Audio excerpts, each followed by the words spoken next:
$8, $8, $8। ख़वातीन हज़रात, महाना $8 अदा करके आप अपनी ट्विटर प्रोफाइल पर ब्लू टिक ले सकते हैं। मतलब $8 में वेरीफाइड अकाउंट। क्या बात है इलॉन मस्क की। रेवेन्यू जनरेट करने के लिए ट्विटर को सब्सक्रिप्शन बेस बनाने का सपना सच कर ही दिखाया। लेकिन रुकिए तो, $8 में वेरीफाइड अकाउंट की ऑफर ने तूफान बर्पा कर दिया। लोगों ने सेलिब्रिटीज और बड़ी बड़ी कंपनीज के नाम से अकाउंट बना लिए और अजीब अजीब ट्वीट करने लगे। अब ब्लू टिक अकाउंट थे तो उनके किए हुए ट्वीट्स को लोग सच मानने लगे। बस फिर मिस इन्फॉर्मेशन का एक सुनामी आ गया। इस ऑफर ने ऐसी गड़बड़ की कि ट्विटर को ब्लू टिक वेरिफिकेशन रोकना पड़ी। आइए आज इस पर बात करते हैं। लेकिन अगर आप हमारे चैनल पर पहली बार आए हैं तो सब्सक्राइब करके बेल आइकन प्रेस कर दीजिए। घबराइए नहीं, इसके कोई महाना चार्जेस नहीं। दोस्तों, इलॉन मस्क ने जब से ट्विटर खरीदा है दुनिया में एक हलचल सी है।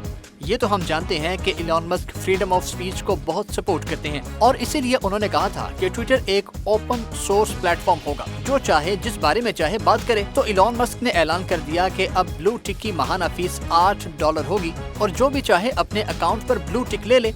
ये ऑफर देखने में तो अच्छी लगी, लेकिन इसके नतायज बहुत भयानक साबित हुए। किसी ने ट्विटर का ही फेक अकाउंट बना लिया। इलॉन मस्क के अपने कई फेक अकाउंट सामने आ गए, टेस्ला और स्पेस एक्स के भी। FBI, CNN, Donald Trump, George Bush, Tony Blair, LeBron James, Apple, Pepsi, Coca Cola, Nestle, pop Francis, Martin Luther. हद तो ये हुई कि जीसस क्राइस्ट का भी ब्लू टिक ट्विटर अकाउंट बन गया। क्यों? सर चकरा गया ना। दोस्तों, अब आपको बताते हैं कि किस किस फेक अकाउंट से कितनी बड़ी फेक खबरें फैलाई गई।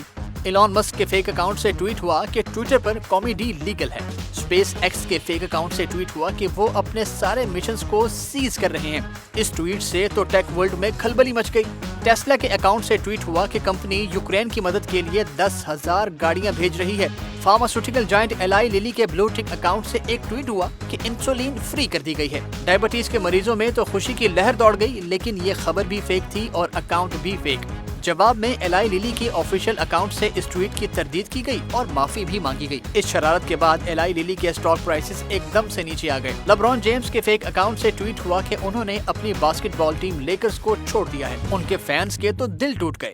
पेप्सी के फेक अकाउंट से ट्वीट हो गया कि कोक ज्यादा बेहतर है। डोनाल्ड ट्रंप के अकाउंट से मुखालिफिन की तारीफें होने लगी। मतलब कुछ भी। इस सब से ट्विटर पर मौजूद सेलिब्रिटीज और ट्विटर के एडवर्टाइजर्स को शदीद झटका लगा। ट्विटर की साख को शदीद नुकसान पहुंचा। फिर इंतजामिया हरकत में आई और ऐसे कई अकाउंट्स को सस्पेंड कर दिया गया, बल्कि ब्लू टिक वेरिफिकेशन को भी रोक दिया गया। ट्विटर ने कहा है कि अगर कोई सारिफ किसी के साथ मजाक करना चाहता है तो अपने अकाउंट नेम और बायो के अंदर पैरोडी जरूर लिखे, ताकि असल और फेक में फर्क वाज़ेह हो। लेकिन ये सब क्या हुआ? इतनी मिसमैनेजमेंट। मतलब इलॉन मस्क से इस चीज की तवक्को नहीं की जा रही थी। फ्रीडम ऑफ स्पीच के चक्कर में फ्रीडम ऑफ रूमर्स हो गई। यहाँ तो लोग अब इलॉन मस्क पर तनकीद कर रहे हैं कि दूर से बैठकर बातें करना आसान होता है, जबकि प्रैक्टिकली कुछ करना कितना मुश्किल। देखिए ना, जब तक इलॉन मस्क ने ट्विटर खरीदा नहीं था वो इस पर बहुत तनकीद करते थे, मगर अब जब उन्होंने ट्विटर खरीद लिया और उसमें मनपसंद तब्दीली भी करना चाहिए तो उसके खौफनाक नताइज सामने आए। ब्लू टिक वाली ऑफर ने तो अफरा तफरी मचा दी,